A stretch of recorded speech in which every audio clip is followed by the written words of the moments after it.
Bonjour, bienvenue sur le Seigneur des Arceaux, ravi de vous retrouver. C'est parti pour une vidéo spéciale preview de la conférence Ouest avec un classement du 15e au 1er. On va faire un petit bilan rapide à chaque fois sur la réussite de ces équipes et puis l'évolution que j'envisage en fonction de critères qui sont l'expérience, l'âge, le talent, la dynamique, les transferts aussi qui ont été réalisés.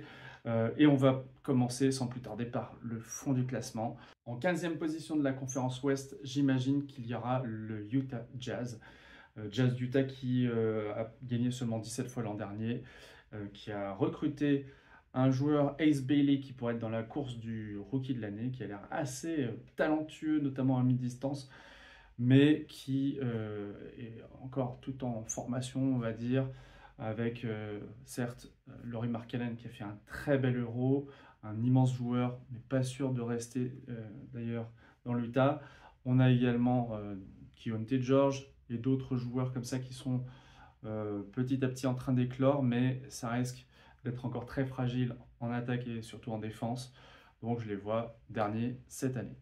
En 14e position, gare à l'éclipse pour les Phoenix Suns, qui ont perdu Kevin Durant, qui ont bradé Bradley Beal, en tout cas qui vont le payer cher alors qu'il va jouer aux Clippers. Reste notre Devin Booker, super scoreur, mais qui risque d'être isolé dans ce collectif. Alors, il n'y a pas de mauvais joueurs, hein. Ils ont recruté Malak, qui était un jeune sud-soudanais que j'ai eu l'occasion d'apercevoir d'ailleurs au JO. Au poste de pivot, ça peut être intéressant. Cela dit, je pense que c'est un peu faible, notamment pour cette conférence Ouest qui est très très forte. Donc attention, je les vois 14e. En 13e position, j'imagine qu'il y aura les Sacramento Kings, une équipe avec certes des joueurs d'expérience, talentueux. Je pense à Domantas Sabonis qui devrait être dans les meilleurs rebondeurs NBA. On a également Zach LaVine, DeMar DeRozan, mais on n'a pas vraiment de meneur d'impact majeur. Il y a certes le champion du monde Dennis Schroeder, mais qui est toujours plus discret en NBA. Russell Westbrook aussi, qui a trouvé une place à la dernière minute dans un roster NBA, alors que voilà, il était quand même sur le marché depuis un petit moment. Moi, j'attends aussi Maxime Reynaud, le français, qui a été drafté au deuxième tour et qui déjà pourrait se faire une petite place au poste 5 ou 4 avec sa taille, sa rapidité, on va dire, qui est peut-être pas son point fort, mais en tout cas, un joueur très intelligent et qui, à mon avis, va être intéressant. Cela dit, ça risque de manquer bah, de grinta, j'ai envie de dire, de cohésion. D'autant plus que certains de ces joueurs peuvent être amenés à être transférés, voire blessés. Donc je ne les vois pas aller très très haut, en tout cas pas au play-in cette année. En numéro 12, je vois bien atterrir les Pélicans de la Nouvelle-Orléans. Alors l'an dernier, c'était une année catastrophique avec des blessures à répétition, que ce soit bien sûr Zion Williamson qui a eu aussi des soucis extrasportifs, mais aussi Dejounte Murray qui s'est fait mal dès le premier match qui a été out. Et là, on a Jordan Poole qui arrive. Alors, en termes de fun, ça peut être sympa, hein, les Pélicans, à avoir joué Poole, Murray, on a Williamson aussi qui peut tout casser. Brandon Graham est parti aux Raptors. Cela dit, je pense que ça manque un petit peu de consistance et encore dans cette conférence Ouest, ça reste un petit peu trop juste. Et donc je ne les vois pas aussi atteindre le play-in. En numéro 11, j'écarte aussi de la course au play-off les Memphis Grizzlies, une équipe certes avec des joueurs très talentueux comme Ja Morant qui est extrêmement spectaculaire, qui peut faire très mal et qui développe petit à petit aussi un petit playmaking intéressant. Et puis aussi bien sûr Jaren Jackson Jr. qui a été élu meilleur défenseur de l'année je crois il y a 2 ans et qui est capable lui aussi de faire mal à l'intérieur. On a des projets qui évoluent, comme Zach Edey, drafté l'année dernière, des joueurs de talent comme Santi Aldama, mais j'ai l'impression qu'il y a moins de ressources du côté de Memphis. Après, c'est une équipe qui sait très bien développer des joueurs du style Scottie Pippen Jr., le rookie aussi Jalen Wells, qui a fait une saison magnifique. Donc, je les mets pas loin des playoffs, mais ça se trouve, il peut être largement au-dessus. C'est à eux de nous dire ça dans la suite. Donc je ne les mets pas en playoff, mais c'est à eux de me donner tort. En numéro 10, je vois bien une équipe qui va être plutôt bonne en défense, les Portland Trail Blazers. Ils ont reçu Jrue Holiday des Boston Celtics. Ils ont Toumani Camara qu'ils ont prolongé, tout comme Shaedon Sharpe, très bon en attaque.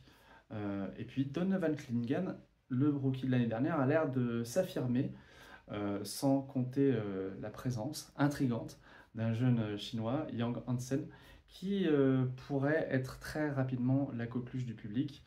Il y a encore peut-être des ajustements à faire, bien sûr. Deni Avdija, je pense, va continuer sur sa lancée de l'an dernier qui était bonne, vraiment.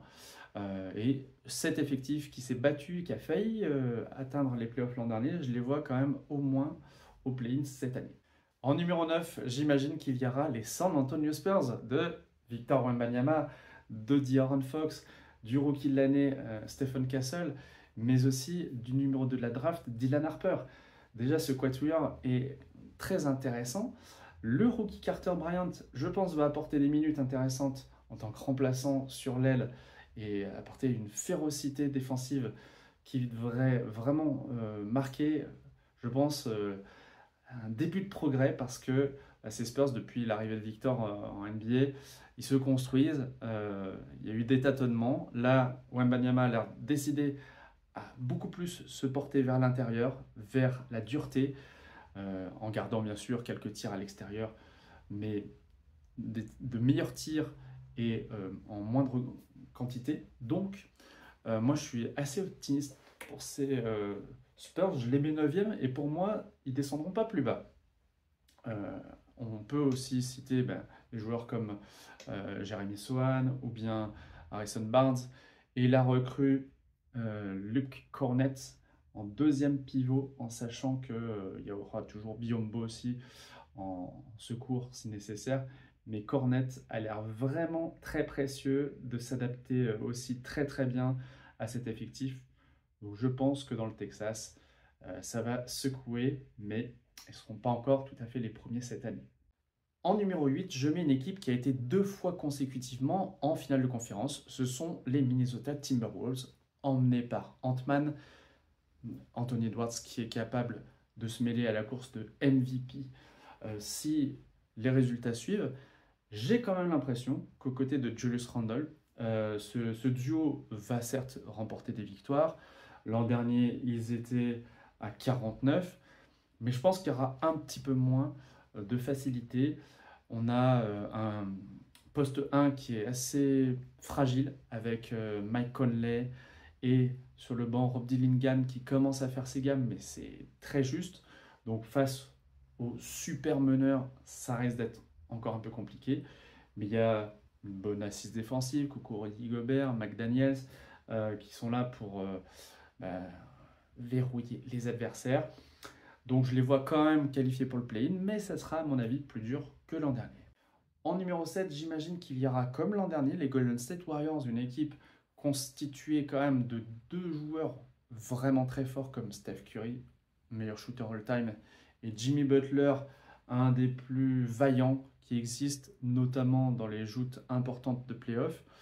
Mais on a aussi Draymond Green et son expérience des 4 titres.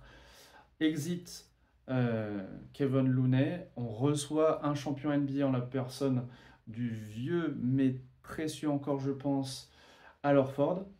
On a toujours Buddy Hield en sniper, on a toujours Podziemski en joueur arrière capable de rendre bien des services. Ma foi, ces Warriors devraient conserver les mêmes bases. Ce qui peut les contrarier, c'est à mon avis déjà l'âge et les blessures, et puis aussi le fait qu'il y a une sorte de pression due au premier facteur, pression quand même de ne pas réussir cette année et de voir ces chances de titres s'effondrer. Ça reste à mon avis utopique de les imaginer au-delà des demi-finales de conférence, là où ils sont allés l'an dernier, mais on ne sait pas. En tout cas, pour la saison régulière, je les vois au début du play-in.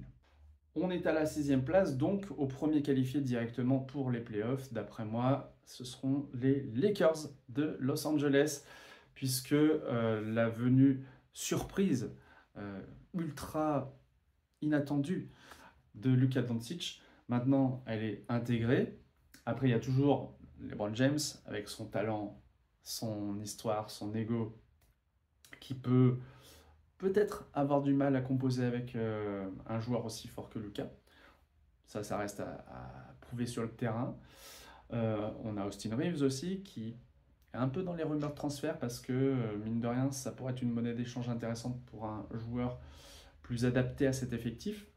Et puis, l'an dernier, on se souvient que ils ont été massacrés par Rudy Gobert à l'intérieur lors du premier tour. Ils n'avaient pas vraiment de pivot en ayant envoyé Anthony Davis à Dallas en même temps. C'est pas si étonnant. Donc là, on a quand même au moins DeAndre Ayton, qui n'aura pas la pression d'être l'option numéro 1, loin de là. Ce sera l'option numéro 3, on va dire, du groupe, mais qui pourra apporter ses qualités précieuses de tir, de rebond, voilà, de présence intérieure, de talent quand même. Après, mentalement, s'adapter à la vie agitée de LA, c'est peut-être pas quelque chose qui est facile pour lui, donc on verra. En tout cas, ces Lakers, je pense qu'ils ont les bases pour remporter de nombreuses victoires. L'an dernier, ils étaient à 50, je pense qu'ils seront en plus aux alentours de 45. En numéro 5, eh bien, j'imagine l'autre équipe de Los Angeles, les Clippers, arriver à réaliser une belle saison, finir à la même place que l'année dernière, puisque on peut dire quand même qu'ils ont fait une belle intersaison en accueillant pour pas très cher Bradley Beal, qui était un petit peu décevant depuis son passage aux Suns. On a aussi le champion NBA Brook Lopez qui arrive pour apporter vraiment sa taille, son rebond, son shoot en sortie de banc, a priori, derrière Zubac. On a un scandale également qui risque peut-être de chambouler leur saison avec Kawhi Leonard, une sorte d'emploi fictif. Hein, bref, je ne rentre pas dans les détails, mais ça a fait pas mal de bruit outre-Atlantique. Et puis, toujours aux manettes, James Harden. Je vous conseille d'ailleurs, si vous avez Netflix, la série 5 majeurs, Starting 5 en anglais. Vous avez James Harden sur toute l'année, donc on le découvre dans sa vie de tous les jours, dans son intimité, mais aussi sur le terrain. Ça reste un excellent shooter, deuxième meilleur de tous les temps, un distributeur capable de voir le jeu. Et puis il y a un nouveau venu comme John Collins qui peut aussi profiter de ses bons ballons. Donc c'est une équipe qui certes est assez âgée. Il y a aussi Chris Paul qui est revenu à la maison pour vraiment sa tournée d'adieu.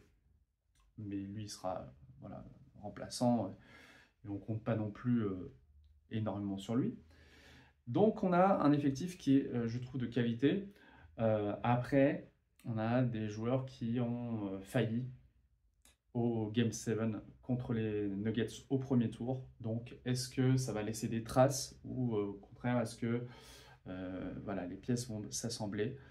Petite pensée aussi à Nicolas Batum, bien sûr, qui est présent et qui a re-signé, je crois, pour 2 ans, en espérant qu'il continue d'être le glue guy, c'est-à-dire le facilitateur qui est capable de défendre sur Wembanyama ou Jokic, mais aussi d'aller tirer à 3 points.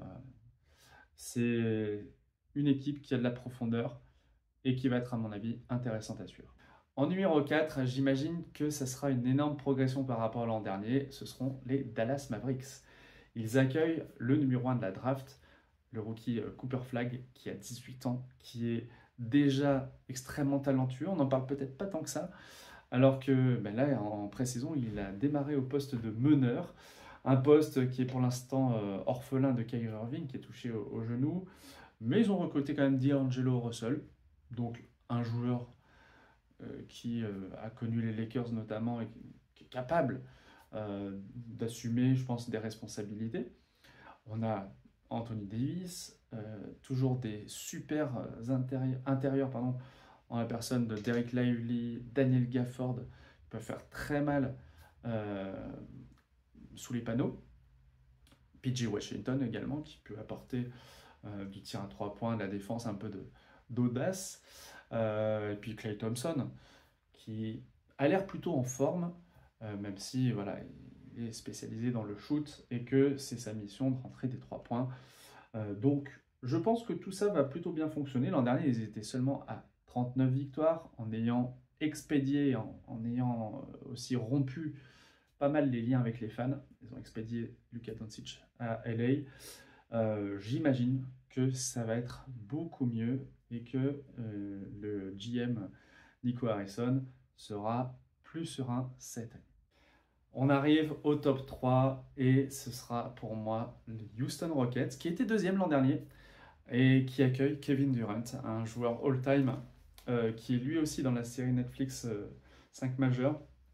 C'est intéressant de voir le discours qu'il a sur le basket, sur son approche du jeu, rapport aux critiques qu'on peut lui faire.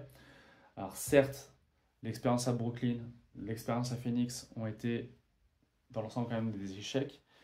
Là, je dirais le matériau est très différent parce qu'il arrive dans une équipe très très très forte, physiquement la plus impressionnante de NBA. Il y a eu Amen Thompson en meneur d'une équipe qui mesurait entre 2,3 m et 2,15 m, que des grands capables de jouer, de tirer. Jabari Smith va continuer sa progression à mon avis. Alperen Şengün, le Turc, a fait un Euro fantastique et a décroché sa première étoile de All-Star l'an dernier. Donc on peut être optimiste pour ces Rockets, raisonnablement optimiste, parce que je les vois donc un cran en dessous de l'an dernier, mais l'absence de Fred VanVleet, donc sans vrai meneur, à mon avis, c'est un peu ce qui va peut-être limiter leur nombre de victoires par rapport à ceux que je classe au-dessus. En tout cas, voilà, les Rockets, tout comme les Mavericks, ont les moyens de faire vibrer le Texas. Puis derrière, il y aura San Antonio aussi qui va s'en charger également. En numéro 2, je vois le Thunder d'OKC. Et oui, je ne les mets pas premiers, alors qu'ils ont été brillantissimes avec 68 victoires pour 14 défaites seulement. C'est une des meilleures saisons de l'histoire de la NBA. Je crois la troisième, derrière les Bulls, les Warriors, avec leurs 73 victoires, les Bulls et donc eux. On a un MVP qui va continuer de jouer à un niveau MVP, qui devrait être en bonne santé. Il a 26 ans, donc c'est vraiment impressionnant. Dans la série Netflix, on le voit lui aussi, très, très calme, très concentré et très déterminé. On a l'émergence de joueurs comme Chet Holmgren. On a également Jalen Williams, qui a été pour la première fois All-Star. Un groupe qui a une profondeur assez dingue. Alors pas forcément avec des joueurs qui sont des superstars, mais des joueurs qui sont très complémentaires avec ce dont ces stars ont besoin. Je pense à Isaiah Hartenstein pour du rebond, de la passe, de la vision de jeu. Alex Caruso pour les 3 points et la défense très dure sur l'homme. Nikola Jokic, bon, qui pouvait peut-être se plaindre un peu de l'arbitrage, il a quand même été assez limité lors des 7 matchs face à OKC lorsque Caruso était sur lui. Bref, cette équipe-là a aussi un banc qu'elle a développé année après année. Le fait d'avoir gagné le titre, à la fois, bien sûr, ça les met en position de cible pour les équipes adverses, mais aussi ça leur donne toute la confiance nécessaire pour remporter ces matchs, parfois quand ils sont serrés tout au long d'une saison, de faire tourner aussi, parce qu'on a vu que des joueurs de banc comme Kenrich Williams, Aaron Wiggins, Jalen Williams, Ousmane Dieng, qui pourraient peut-être avoir un peu plus de minutes, et bien ces joueurs-là, comme AJ Mitchell, le meneur belge, ils peuvent très bien faire l'affaire face à des équipes de la conférence Est, par exemple, qui sont en général un peu plus faibles. Bref, ces joueurs du Thunder, je les vois assez tranquillement mener une belle saison, mais ils seront seulement deuxième de la conférence Ouest. Alors, qui est-ce qui reste? Eh bien, je dirais Nikola Jokic et les Denver Nuggets, le triple MVP. L'an dernier aurait pu remporter le trophée, même si son équipe n'était pas très bien classée. Une saison monumentale au niveau statistique, au niveau importance, parce que je me souviens du début où c'était compliqué, où les victoires étaient laborieuses. Il était là déjà, très performant, un joueur à la vista extraordinaire, et qui va compter sur un nouveau joueur dans le 5 majeur, qui sera sans doute Cameron Johnson, à la place de Michael Porter Jr., qui a été expédié du côté des Nets à Brooklyn. Ces joueurs-là vont se connaître. On a toujours Gordon, Aaron Gordon, très précieux et puissant sous les panneaux. Jamal Murray, qui certes n'a pas été encore All-Star, mais à mon avis peut se faire une place parmi les étoiles cette année enfin. Et puis Christian Braun, le jeune joueur qui continue de se développer. C'est une bonne idée. On a de bonnes recrues aussi. Bruce Brown Jr. qui a connu le titre. Et aussi Tim Hardaway Jr. qui arrive avec sa science du 3 points et son envie de tout détruire à ce niveau-là. Bref, les Nuggets partent, à mon avis, favoris de la conférence Ouest. Alors certes, ce ne sera pas forcément une garantie, hein. Ça se trouve, ils peuvent finir plus bas que ça, mais je trouve que leur recrutement colle très bien leur style de jeu. Ils ont l'expérience. Avec la santé, je pense qu'ils ont la capacité à remporter une immense majorité de leurs matchs. Voilà pour ces prédictions. J'ai essayé de ne pas mettre exactement les mêmes prédictions que tout le monde, créer quelques petits décalages, quelques surprises. On se retrouve aussi pour la conférence Est qui a besoin d'être examinée de plus près en ce début de saison. Merci et à bientôt sur le Seigneur des Arceaux.